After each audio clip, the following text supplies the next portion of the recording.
2025년 3월 14일 금요일입니다. 어느새 3월도 절반이 다 되어가네요. 주말을 맞이하며 오늘도 말씀과 기도에 경건한 습관을 세워가시는 모든 성도님들 축복합니다. 오늘의 본문인 누가복음 11장 27절에서 36절의 말씀을 함께 읽고 묵상하겠습니다. 예수께서 이 말씀을 하고 계실 때 무리 가운데서 한 여자가 목소리를 높여 그에게 말하였다. 당신을 뵌 태와 당신을 먹인 젖은 참으로 복이 있습니다. 그러나 예수께서 이렇게 말씀하셨다. 오히려 하나님의 말씀을 듣고 지키는 사람이 복이 있다. 무리가 모여들 때 예수께서 말씀하기 시작하셨다. 이 세대는 악한 세대다. 이 세대가 표징을 구하지만 이 세대는 요나의 표징 밖에는 아무 표징도 받지 못할 것이다. 요나가 니느웨 사람들에게 표징이 된 것과 같이 인자 곧 나도 이 세대 사람들에게 그러할 것이다. 심판 때 남방 여왕이 이 세대 사람들과 함께 일어나서 이 세대 사람들을 정죄할 것이다. 그 여왕은 솔로몬의 지혜를 들으려고 땅 끝에서부터 찾아왔기 때문이다. 그러나 보아라, 솔로몬보다 더 큰 이가 여기에 있다. 심판 때에 니느웨 사람들이 이 세대 사람들과 함께 일어나서 이 세대 사람들을 정죄할 것이다. 그들은 요나의 선포를 듣고 회개했기 때문이다. 그러나 보아라, 요나보다 더 큰 이가 여기에 있다. 아무도 등불을 켜서 속에나 말 아래에 놓지 않고 등경 위에 놓아두어서 들어오는 사람들이 그 빛을 보게 한다. 내 눈은 몸의 등불이다. 내 눈이 성하면 내 온 몸도 밝을 것이요. 내 눈이 성하지 못하면 내 몸도 어두울 것이다. 그러므로 내 속에 있는 빛이 어둡지 않은지 살펴보아라.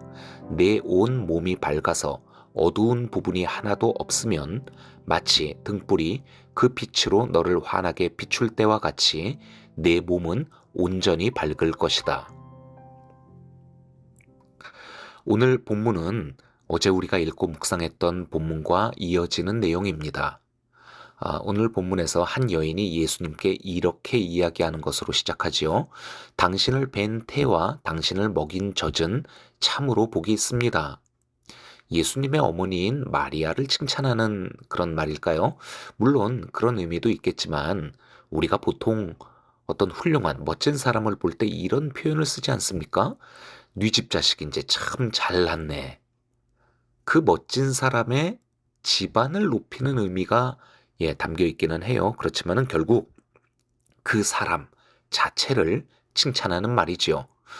자, 그런데 여인은 갑자기 왜 이런 이야기를 한 것일까요? 27절을 보면 예수님이 어떤 말씀을 하고 계시는데 그녀가 끼어들어 지금 이렇게 이야기를 하는 것입니다. 그렇다면은 예수님은 그때 무슨 말씀을 하시고 계셨나요? 어제 우리가 어떤 본문을 묵상했는지 기억해 봅시다. 앞서 예수님은 귀신이 들려 벙어리였던 한 사람을 고치십니다. 그런데 이를 본 사람들이 예수님이 귀신들의 두목인 바알세불의 힘을 빌어서 이런 기적을 행했다고 하면서 예수님이 정말 하나님의 메시아라면은 다른 선한 표징들을 더 보여주며 자신을 증명해 보라고 이렇게 요구합니다. 이에 예수님께서 내가 만약 바알세불의 힘을 빌어서 이렇게 귀신을 쫓아낸 것이라고 한다면은 지금 귀신들끼리 서로 싸우고 있는 꼴이 아니냐고, 어떻게 그런 일이 있겠냐고 반문하시면서 주님의 은혜를 경험하고도 주님과 온전히 함께하지 않을 경우 더 크고 악한 힘에 지배당하는 비참한 신세에 처하게 될 것이라 경고하십니다. 예수님이 이렇게 자신을 의심하고 비난하는 자들에게 맞서서 당당하게 그리고 명쾌하게 논박을 하시자 무리 중에 한 여인이 그 말씀을 들으며 감탄해서 예수님을 이렇게 큰 소리로 칭찬했던 것이지요. 자, 그런데 여인의 이런 응원을 받은 예수님의 반응을 보십시오. 28절입니다. 그러나 예수께서 이렇게 말씀하셨다. 오히려 하나님의 말씀을 듣고 지키는 사람이 복이 있다. 자, 조금 느낌이 싸하지 않습니까?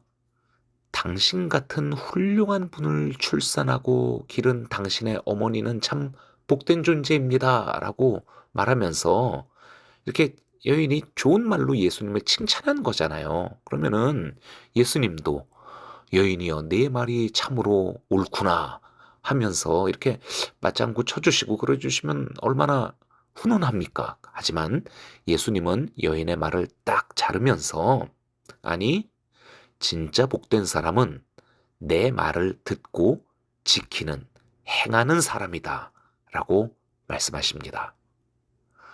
아마도 예수님은 당신의 사역을 보고 또 그 말씀을 많은 사람들이 듣고서 잠깐 그렇게 감탄하고 열광하는데 그치는 그런 모습들을 정말 안타깝게 여겨 오셨기 때문에 이렇게 말씀하신 것이 아니었을까요?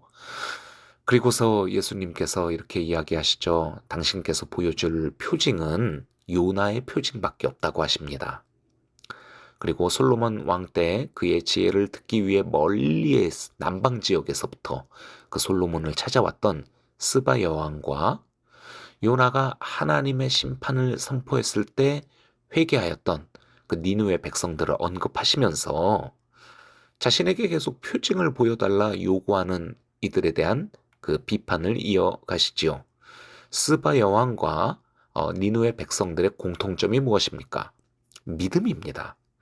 스바 여왕은 솔로몬 왕의 지혜에 대한 소식을 듣고 그것을 믿음으로 그 멀리에서 땅끝에서부터 찾아와 솔로몬 왕과 교제를 나누었습니다. 니느웨 성은 3일길이나 되는 큰 도시였다고 하지요. 그런데 여기에서 요나는 이 이스라엘의 원수인 니느웨 이 도시 사람들이 하나님의 메시지를 제대로 듣게 될 경우 회개할지도 모른다라고 하는 걱정에 정말 억지로 하나님께 순종하는 신용만 하면서 겨우 하루길 정도만 다니면서 이 심판에 대한 메시지를 선포했는데 온 도시 사람들이 다 들은 거 아니었잖아요. 그 몇 안 되는 니느웨 백성들이 이 선포된 메시지에 믿음으로 반응하기 시작하면서 결국 온 도시가 회개를 하는 그런 기적과 같은 일이 일어나게 됩니다.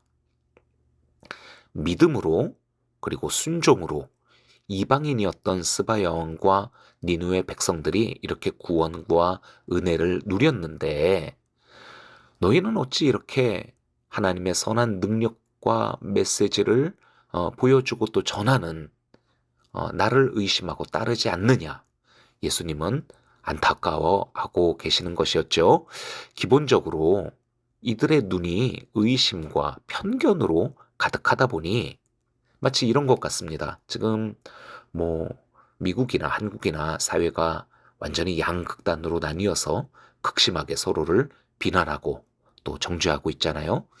기본적으로 상대에 대한 신뢰가 없다 보니 의심과 미움의 감정만 있다 보니 상대가 무슨 말을 하든 어떤 행동을 하고 어떤 증거를 보여주든 계속 부정하며 내가 납득할 수 있도록 다른 증거를 보여라 하는데 글쎄요, 과연 끝내 자신의 생각을 돌이키는 그런 일은 일어나지 않을 것 같습니다. 여러분은 이렇게 누군가에게 의심을 받으며 여러분을 불신하는 사람을 상대해 본 적이 있으십니까? 여러분이 아무리 노력해도 아무리 내가 한 말과 행동의 의미는 이런 것이야 라고 설명을 하고 설득을 해도 아니 넌 속으로 다른 꿍꿍이가 있어 하면서 마음을 열지 않는 그런 사람들과 함께 있는 여러분 그런 상황을 한번 상상해 보세요. 정말 뒷골이 땡기고 명치가 가슴이 탁 막혀오는 것 같은 그런 느낌이 들지 않겠습니까? 예수님은 공생의 기간 내내 이런 어려움, 그 고통에 시달리셨을 것 같아요. 그래서 예수님은 오늘 말씀 마지막 부분에 이렇게 말씀하십니다. 내 눈이 내 몸에 등불이고 내 눈이 성하지 않으면 내 몸도 어두울 것이라고. 우리 속에 빛이 제대로 있는지 그리고 그 빛이 바른 곳에 제대로 놓여져 있는지 그래서 내 이 안에 어두움이 있지는 않은지 살피라고 하시죠. 여기서 눈은 마음과 생각을 일컫는 그런 의미일 것입니다.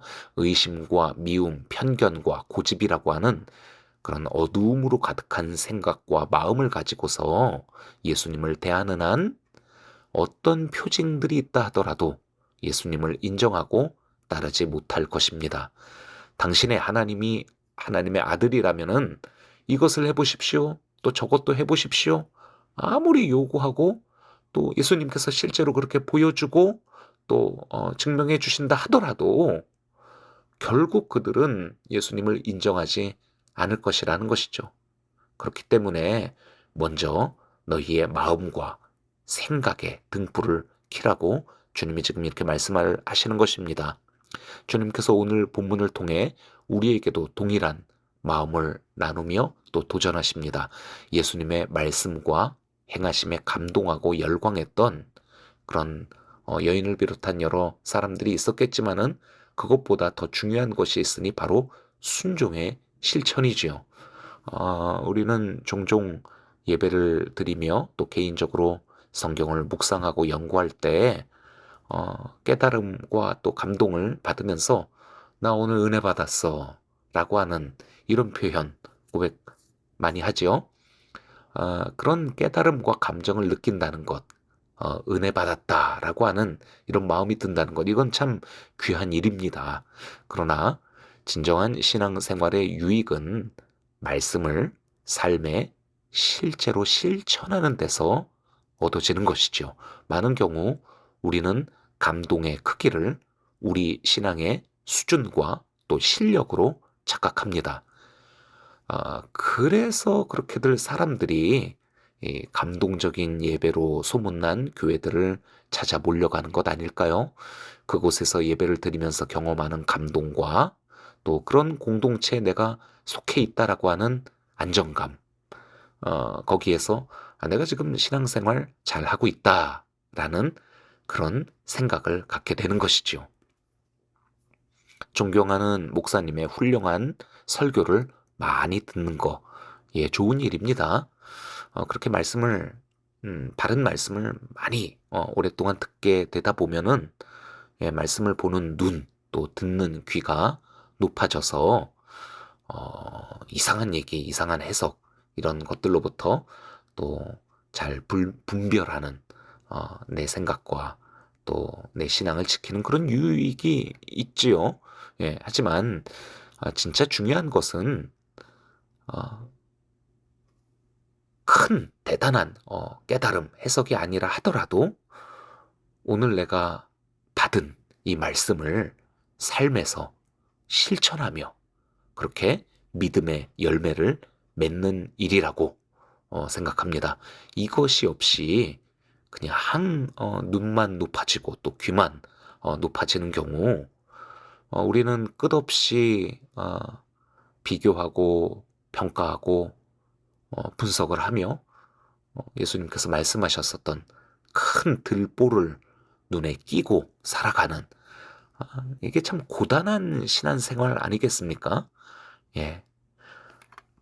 오늘 이 기록된 이 말씀을 저희가 함께 생각하고 또 우리를 도전하시는 이 하나님의 마음, 그리고 또 우리를 향하신 이 안타까운 주님의 그런 마음을 함께 느끼는 시간을 가졌는데 마음에 새기며 주님 안에서 주신 말씀에 대한 내 삶의 열매를 맺는 삶을 살겠노라 결단하시는 여러분들 되시길 주님의 이름으로 축복합니다. 기도합니다. 말씀을 듣고 지키는 자가 복이 있다 말씀하신 주님, 오늘 그 하나님의 뜻을 나를 향하신 주님의 마음으로 받아 아멘으로 새롭게 결단하는 우리 모든 성도님들에게 주님의 은혜를 베풀어 주시옵소서. 남들을 향하여 세상을 향하여 너희는 왜 이리 어두우냐 불을 켜라 그렇게 요구하기에 앞서 내 속에 어두움이 없는지 돌아보게 하시고 우리 몸의 등불인 나의 눈에 이 영적인 눈에 주님의 진리의 빛을 밝혀 주시옵소서. 예수 그리스도의 이름으로 기도합니다. 아멘. 이제 여러분 각자의 기도 제목을 주님께 아뢰며 기도의 시간으로 나아가겠습니다.